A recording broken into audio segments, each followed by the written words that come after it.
Hello students, welcome to Physics Formula video series.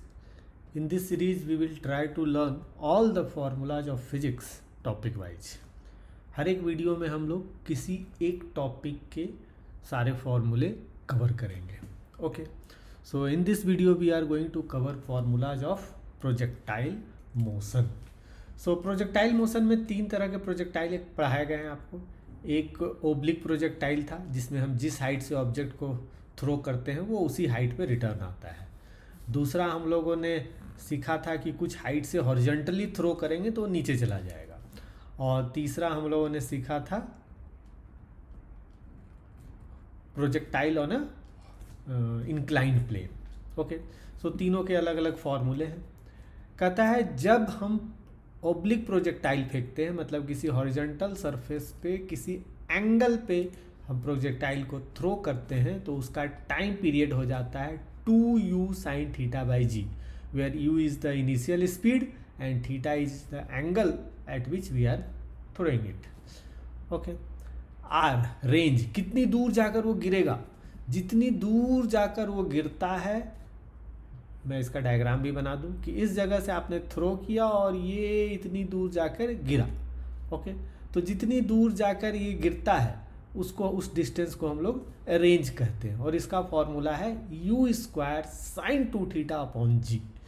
Range में एक खास बात होती है कि जिस भी एंगल पे आपने थ्रो किया है कुछ आपको रेंज मिलेगा. उसके कॉम्प्लीमेंट्री एंगल पे अगर आप थ्रो करेंगे then also you will get exactly same range. मतलब अगर 40 डिग्री पे प्रोजेक्टाइल थ्रो किया गया है तो जितना रेंज मिलेगा 50 डिग्री पे भी उतना ही मिलेगा, कि 40 and 50 are complementary angles. Now जितना वो मैक्सिमम हाइट तक जाएगा उस हाइट के लिए सिंपल सा फॉर्मूला है u square sine square theta by 2g.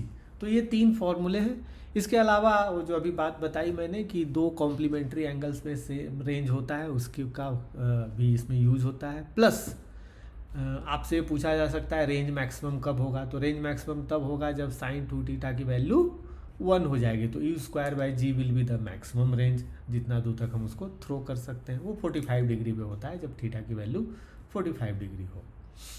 ठीक है, नेक्स्ट, ये जिस पाथ पे चलकर जा रहा है आपका प्रोजेक्टाइल, उस पाथ का एक इक्वेशन है, that is y equal to X tan theta minus G X square upon 2u square cos square theta. ये बहुत ही इम्पॉर्टेंट फार्मूला है. इस पर क्वेश्चंस मैंने बहुत देखे हैं, बट थोड़ा कठिन फार्मूला है. इसको थोड़ा मेहनत करके याद कीजिएगा, क्योंकि इसके भूल जाने की पॉसिबिलिटी बहुत हाई होती है. तो ज़्यादा अच्छे से याद करें ताकि आप ना भूलें और आपको ये भी समझ में आए कि कब इसकी रिक्वायरमेंट है. ओके, चलिए अब आते हैं नेक्स्ट.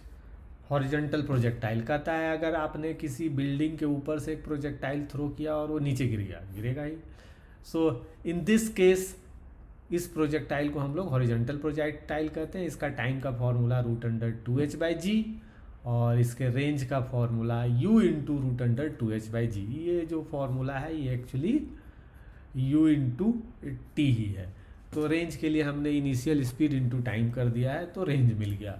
टाइम का फॉर्मूला √2h बाई जी. ये याद रखिएगा, बहुत इंपॉर्टेंट है क्योंकि इसके भी क्वेश्चंस अच्छे खासे मिलते हैं.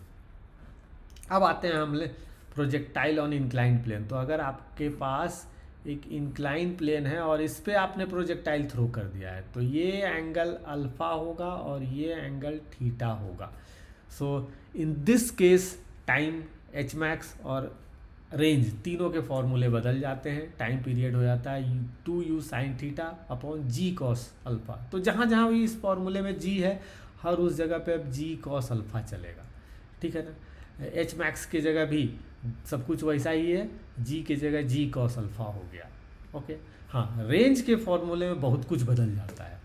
ओके, जी के जगह जी कॉस अल्फा होगा ही होगा, उसके साथ भी और भी चीज़ें चेंज हो जाती है. तो रेंज के लिए एक कॉम्प्लिकेटेड सा फॉर्मूला है, मैं इसे पढ़ नहीं रहा हूँ, आप खुद ही पढ़िए. चलिए एक बार पढ़ देता हूँ. R is equal to 2u square by g bracket में sine theta cos theta plus alpha divided by cos square alpha. तो इसको याद करना कठिन है, इसे मैं तो सजेस्ट करूँगा कि ये तीनों फॉर्मूले ना याद करें. हॉरिजॉन्टल प्रोजेक्टाइल हो, ऑब्लिक प्रोजेक्टाइल हो, इनके क्वेश्चंस बहुत ही फ्रिक्वेंटली आते हैं। बट प्रोजेक्टाइल और इंक्लाइन प्लेन, इसके क्वेश्चंस आपको जब आपका TWT होगा, टॉपिक वाइज टेस्ट, अगर आपके इंस्टीट्यूट में हो रहा है तो उसमें पूछा जाता है, या कभी कभार इंस्टीट्यूट के टेस्ट में पूछ लिया जाता है।